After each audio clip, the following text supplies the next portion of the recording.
Բարի երեկո, Արմենիայի եթերում ընտրության ժամն է, մենք հյուրընկալում ենք քաղաքական ուժերի ներկայացնելու իրենց նախընտրական ծրագրերը ազգային ժողովի 2026 թվականի ընտրություններին ընդառաջ։ Եվ այսօր իմ հյուրն է էկոնոմիկայի նախարար, քաղաքացիական պայմանագիր կուսակցության վարչության փոխնախագահ Գևորգ Պապոյանը։ Բարի երեկո, պարոն Պապոյան, շնորհակալ եմ հրավեր ընդունելու համար։ Բարև ձեզ։ Պարոն Պապոյան, կառավարությունը երեկվա նիստում ընդունեց 0%-ով վարկեր գյուղատնտեսական փոքր տնտեսությունների համար։ Այս ծրագիրը իհարկե շատ լավ է, բայց եթե հետ ենք նայում նախորդ նման ծրագրին, երբ գյուղվարկերը գյուղացիները հաճախ ոչ նպատակային էին օգտագործում։ Հաշվի առնելով հանգամանքը, որ պետությունն է հիմա սուբսիդավորելու այդ տոկոսները, ունենք մեխանիզմ, որ վերանային թե գյուղացիները ինչպես են նպատակային օգտագործելու ծրագրերը։ Շնորհակալ եմ։ Նախ նշեմ, թե ինչից է առաջացել այս ծրագիրը վերագործարկելու կամ ծրագիրը ունենալու գաղափարը։ Վերջին տարիների ընթացքում իմ բոլոր հանդիպումները գյուղացիական տնտեսությունների հետ, հատկապես վերջին 1 տարում շատ էի լսում, որ այնուամենայնիվ կա մի շատ մեծ խումբ մեր քաղաքացիների, ովքեր իրապես կարծես տուժվել են, որովհետև իրենք վերցրել են այդ 0%-ով վարկերը, նպատակային օգտագործել են, սակայն երբ որ նաև որոշ շրջանակներ խախտումներ են արել, իրենք փաստացից դասում են, որ տուժող են դարձել ծրագրի, որովհետև իրենք նպատակային են օգտագործել։ Եվ իհարկե այս հարցը ես քննարկման առարկա դարձրեցի կառավարությունում եւ միանշանակ նաև աջակցություն ստացա գործընկերների վարչապետի կողմից եւ արդյունքում մենք այս ծրագիրը գործարկում ենք, ընդ որում հիմա գործարկել ենք 1-ից 2 միլիոն դրամի սահմանաչափով եւ արդյունքները, եթե տեսնենք, որ լավը լինեն, բնականաբար կընդլայնենք եւ կմեծացնենք գումարը։ Ինչ նկատի ունեմ արդյունքները լավանալու առումով, որովհետեւ արդյունքները իրականում լավն են։ Տեսեք, 2012 եւ 2018 թվականների ընթացքում, երբ որ համեմատում ենք 12-ն ու 18-ը իրար հետ, Հայաստանում գյուղատնտեսական արտադրանքի համախառն արտադրանքի ծավալը աճել է ընդամենը մոտ 50 միլիարդ դրամով։ Այսինքն 2012 թվականին եղել է մոտ 840 միլիարդ դրամ եւ 2018-ին ուրեմն դարձել է 890 միլիարդ դրամ։ Միայն այս տարվա ընթացքում, միայն 25 թվականի ընթացքում աճել է ավելի քան 100 միլիարդ դրամով, 100 միլիարդ դրամով, այսպես ասեմ, 100 միլիարդ դրամով։ Ինչով է պայմանավորված։ Սա պայմանավորված է մեր քաղաքականությունների արդյունավետությամբ։ Տեսեք, հատկապես ինտենսիվ գյուղատնտեսության մեջ կառավարությունը շատ նպատակային եւ շատ թիրախային մեծ ծրագրեր է իրականացնում, որի արդյունքում այսօր Հայաստանում 400 հեկտարից ավել ժամանակակից ամենաառաջադեմ տեխնոլոգիաներով, օրինակ ջերմոցային տնտեսություններ կան։ Հայաստանում այսօր մոտ 5000 հեկտար միայն մեր ծրագրերի արդյունքում վերջին 5 տարում ստեղծվել են ժամանակակից ինտենսիվ այգիներ։ Բայց այնուամենայնիվ Հանրապետության բնակության մի էական մասը ապրում է գյուղերում եւ ինտենսիվ գյուղատնտեսությանը մոտենալու համար դեռ մեզ որոշակի աշխատանք եւ ժամանակ է պետք։ Եվ իհարկե չենք կարող ասել, որ մենք միայն այս կենտրոնանում ենք այս հատվածի վրա եւ մեր մյուս քաղաքացիների խնդիրները թողնում ենք մի կողմ։ Եվ դա է պատճառը, որ մեր քաղաքացիներին տվել ենք այս ֆինանսական ազատությունը, ասել ենք ինչի վրա կարող եք, ինչի վրա ուզում եք ծախսեք։ Ուզում եք ծախսեք բուսաբուծության վրա կարելի է, տավարաբուծության վրա կարելի է, խոզաբուծություն, թռչնաբուծություն, անգամ ես մի քաղաքացի ունեինք, որ անընդհատ գրում էր, որ ինքը անտեսված է, որովհետև ինքը ուզում էր զբաղվել խխունջաբուծությամբ եւ չէր կարողանում այդ իր ծրագիրը իրագործել։ Ես մեր քաղաքացու նամակը գտա եւ հատուկ պատասխանեցի, որ այժմ նաեւ կարող է դրանով զբաղվել, այսինքն չկա սահմանափակում։ Կարծում ենք շատ լավ գործիք է, որպեսզի ըստ էության չօգտագործված հողերը մարդիկ սկսեն մշակել, օգտագործել, գոմերը, որոնք որ ունեն դեռ հնարավորություն լրացվելու եւ նոր կենդանիներ ավելացնելու դա անեն, որովհետեւ շատ այնպիսի ժամանակներում ենք ապրում, որտեղ նաեւ իհարկե երկրների տնտեսությունների դիմակայունության մեջ շատ կարևոր նշանակություն նաև պարենային անվտանգության հարցը եւ ցանկացած ապրանքի արտադրություն Հայաստանում էական չի։ իհարկե նախընտրելի է ինտենսիվը, բայց անգամ էքստենսիվի հնարավորությունը Հայաստանում բավականին մեծ է, եւ դա է պատճառը, որ մենք մեր գյուղացիական տնտեսություններին տվել ենք ազատություն, եւ եթե տեսնենք արդյունքները լավը լինեն, ես կարծում եմ, որ եկող տարի արդեն սահմանաչափերը կարողանանք ավելացնել։ Որպես այս թեմայի շարունակություն, պարոն Պապյան, այժմ գյուղատնտեսական աշխատանքների ակտիվ շրջանն է, գործադիրը ինչ միջոցառումներ է իրականացնում, որ գյուղացին ժամանակին եւ պարարտանյութ ունենա, եւ ռոռոկման խնդիր չունենա, եւ ամենակարևորն է հասցնի գարնանացանցորենի եւ այլ մշակաբույսերի արտադրությունը սկսել։ Շնորհակալ եմ, ես օգտվելով առիթից կներկայացնեմ մեր մեկ այլ ծրագիր, որը արդեն ընթացքի մեջ է, դա գարնանացանի մշակությունն է։ Հայաստանի Հանրապետության կառավարությունը գարնանացան հացահատիկի, հատիկանդեղենի, ինչպես նաև կերային մշակաբույսեր, օրինակ արվույթ, կորնգան եւ այլն, դրանց մշակության համար Հայաստանի Հանրապետության մեր քաղաքացիների ծախսերի 50%-ը փոխհատուցում է։ Օրինակ, գարու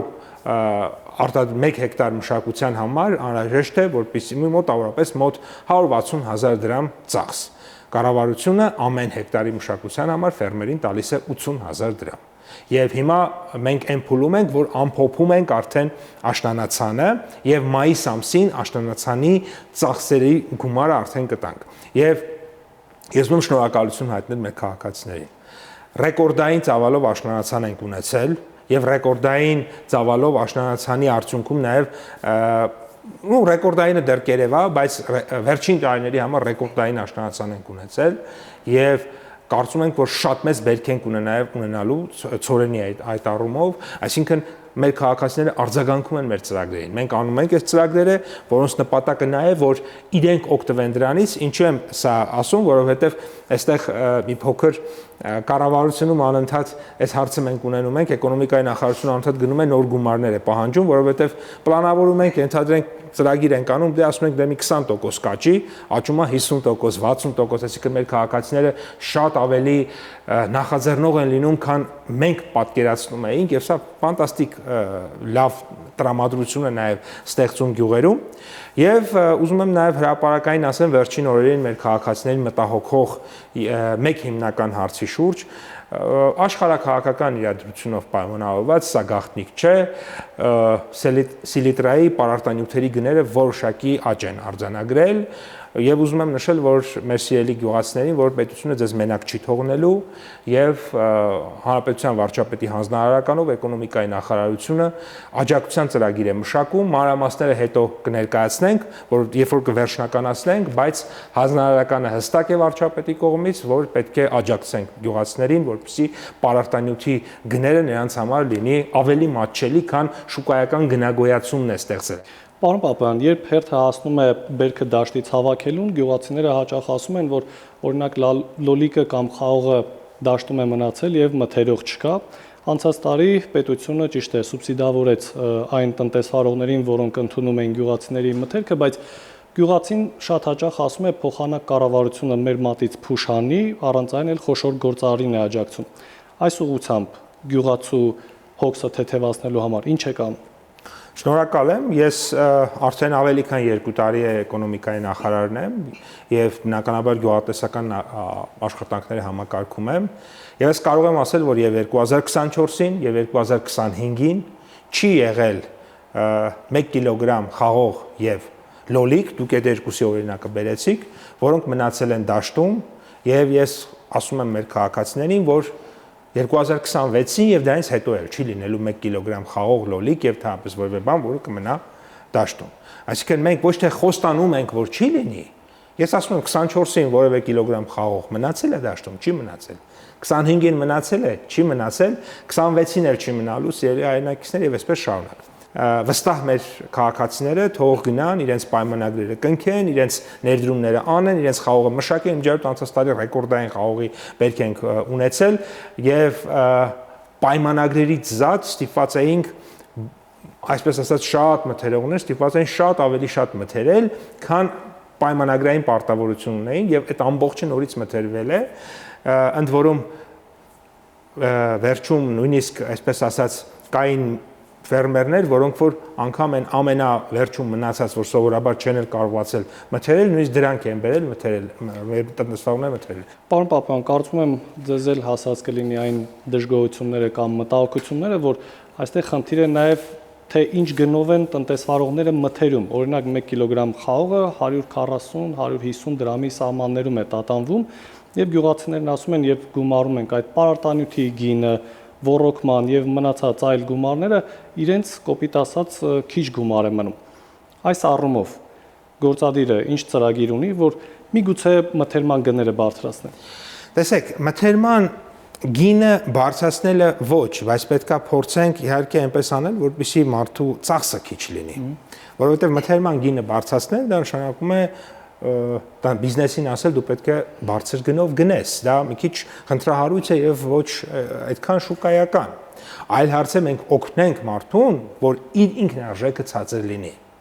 Դա է պատճառը, որ 50 ներողություն, դա է պատճառը, որ 0%-ով վարկ ենք մարդկանց առաջարկում, դա է պատճառը, որ տարբեր տեսակի սուբսիդավորման ծրագրեր ենք մենք իրականացնում։ Օրինակ, ես անցած տարի մթերման ժամանակ մի այգում էի, որտեղ մեր կառավարության աջակցության ծրագրով փոխհատուցմամբ կաթիլային ոռոգում էին անցկացրել։ Եվ այգին, որը սովորաբար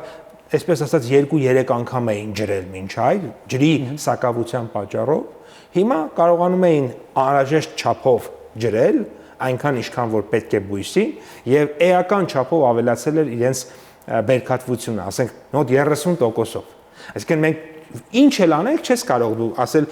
շուկայական գնից 30%-ով ավել գնով մթերենք, բայց կարող ենք այնպես անել, որ բերքատվությունը օրինակ 30%-ով ավելանա։ Հետևաբար մենք աշխատում ենք, որ բոլորը շահեն։ Պետք է կոնյակագործն էլ շահի, գինեգործն էլ շահի, պետք է խաղողագործն էլ շահի, այսինքն բոլորը պետք է շահեն։ Բայց այնուամենայնիվ ուզում եմ նշել, որ եւ 2024-ին եւ 2025-ին մենք արձանագրել ենք գների ավելացում, օրինակ 2023-ի եւ դրա նախորդող տարիների նկատմամբ, եւ դա լավ է, լավ տենդենս է,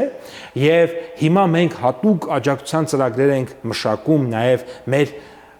գինեգործների, մեր կոնյակագործների համար, որպեսզի իրենք կարողանան դրսում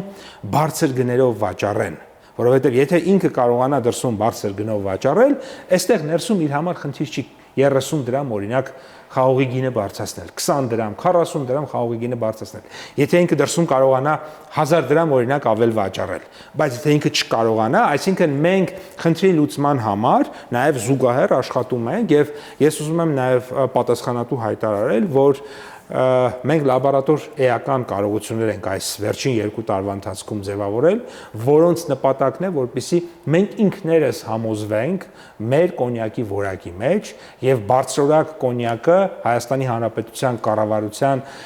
հովանավորության տակ է լինելու եւ պաշտպանության տակ է լինելու եւ մենք տարբեր ծրագրերով աջակցելու ենք իրենց, որ իրենք կարողանան հնարավորինս ավելի շատ վաճառել, ավելի թանկ վաճառել, ավելի շատ մարքեթինգային միջոցառումներ դրսի շուկաներում իրականացնել, որպեսզի կարողանան գան այստեղ եւ այո 20 դրամ չէ 30-40 դրամ ավել կարողանան գնել։ Պարոն Պապյան, օրեր առաջ հրապարակվեց քաղաքացիական պայմանագիր կուսակցության նախընտրական ծրագիրը, որտեղ ամրագրված է, որ խաղաղության ինստիտուցիոնալացման դրույթներից մեկը դա TRIP-ի գործարկումն է եւ նաեւ Ադրբեջանի հետ հարաբերությունների խորացումը։ Մենք մինչև այժմ Ադրբեջանի տարածքով եւ Ադրբեջանից որոշակի ապրանքներ ենք ներմուծել, մասնավորապես նավթամթերք։ Մենք ինչ ենք առաջարկում Ադրբեջանին, որովհետեւ մինչև հիմա կարծես թե քննարկումների փուլում է միայն։ Տեսեք, այո, մեր խաղաղությունը, այսպես ասած, նորածին է եւ դեռ շատ իրեն պետք է խնամենք, որպեսզի ինքը մեծանա, ինչպես երեխան։ Շատ, այսինքն դեռ մենք երկար ճանապարհ ունենք եւ բնականաբար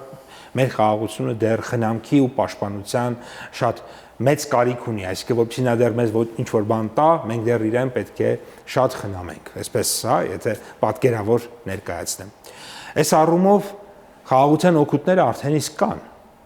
Այսօր արդեն իսկ Հայաստան ապրանքներ են գալիս, ես այսպես ասեմ, իհարկե հնարավոր են որոշակի գնաճային ճնշումներ դեռևս կապված Իրանի, ԱՄՆ-ի հարաբերությունների, Օրմուզի նեղուցի խնդիրների հետ, բայց օրինակ փաստենք, որ աշխարհում դիզելային վառելիքի բենզինի գները շատ երկրներում 2-2.5 անգամ թանկացել է։ Հայաստանում թանկացել է,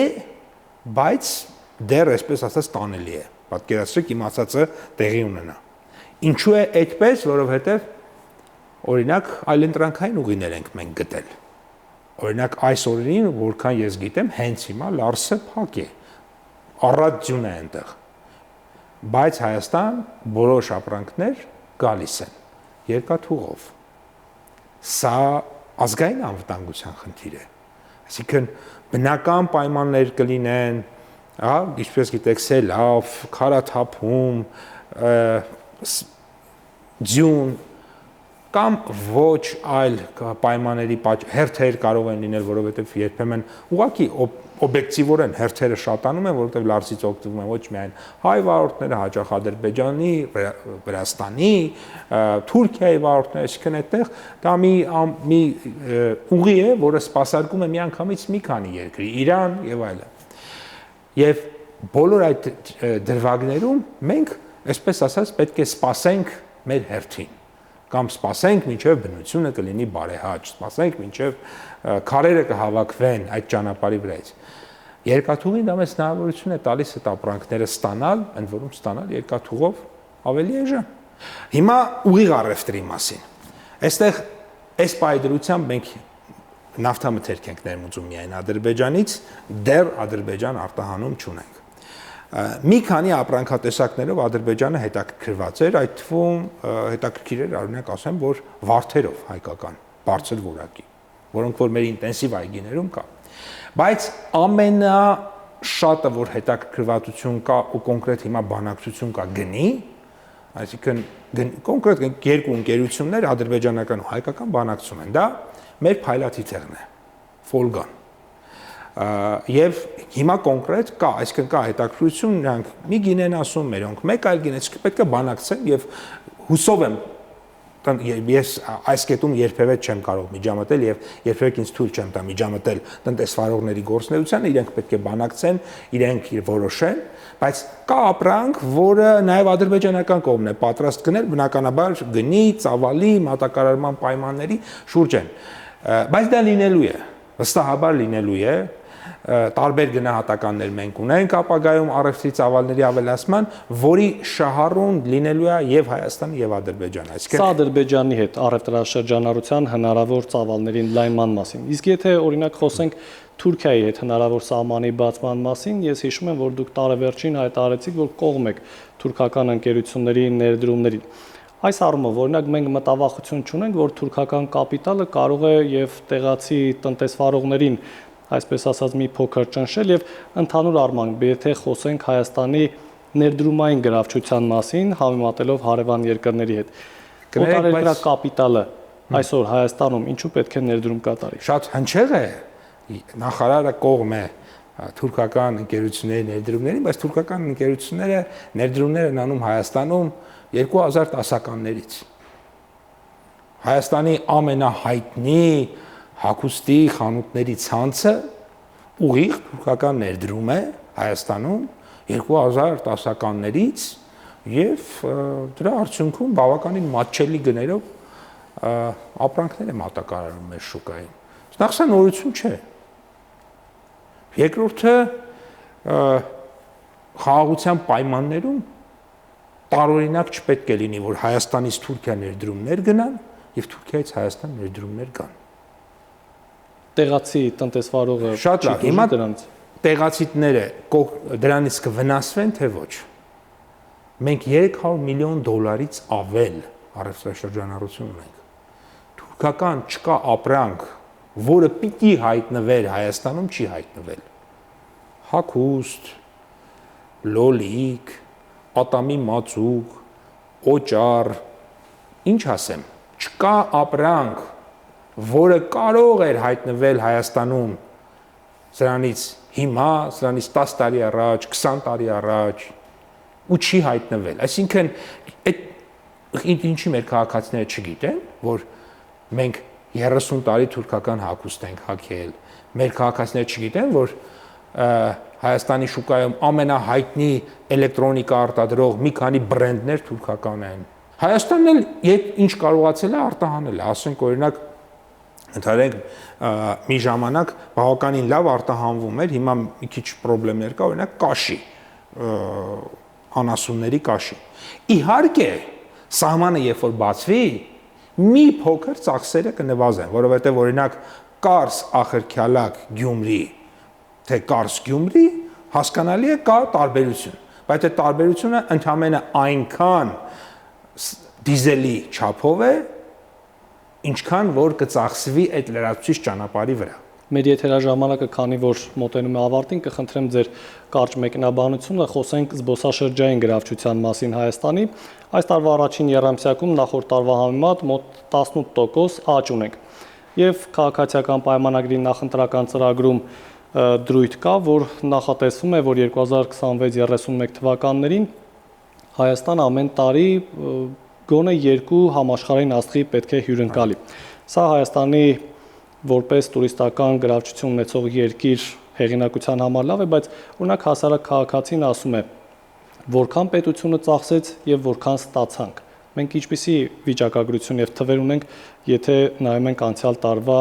այդ նախագծերին։ Տեսեք, քաղաքացին դրա շահառուն է, որովհետեւ երբ որ օրինակ Հայաստան գալիս է 20000 զբոսաշրջիկ ինչ-որ միջոցառման մասնակցելու, այդ 20000 զբոսաշրջիկը քնում են Հայաստանի հյուրանոցներում, Հայաստանի հոսթելներում, վարձակալում են բնակարաններ Հայաստանի Հանրապետության քաղաքացիներից օրավարձով, Հայաստանի Հանրապետության խանութներից են առևտուր անում, Հայաստանի Հանրապետության ներողություն շաուրմայանոցներից, սրճարաններից, քյաբաբանոցներից եւ ռեստորաններից են օգտվում ու սնվում։ Հայաստանի Հանրապետության փողոցներից են ենթադրենք գնում ինչ-որ բաներ, ինչ-որ հնարավոր է, հա, վաճառել։ Եվ այսպես ընդհանրապես Հայաստանի Հանրապետությունը իրեն գումար են ծախսում։ Ամբողջ աշխարհում զբոսաշրջիկի համար, մեծ զբոսաշրջիկի համար բոլոր երկրները պայքարում են։ Կներեք Հայաստանն էլ է պայքարում, որ այդ զբոսաշրջիկը գա մեր երկիր։ Մենք էլ ենք պայքարում։ Եվ դրա համար ամեն ինչ անում ենք, որովհետև անցած տարվա արձանագրված 7.2% տնտեսական աճը հենց այդպիսի բազմաթիվ գործողությունների արդյունք է։ Շնորհակալություն։ Ես եմ շնորհակալ։ Հարգելի հեռուստադիտող, ես հիշեցնեմ, որ զրուցում էի Հայաստանի էկոնոմիկայի նախարար Գևորգ Պապոյանի հետ։ Ցտեսություն։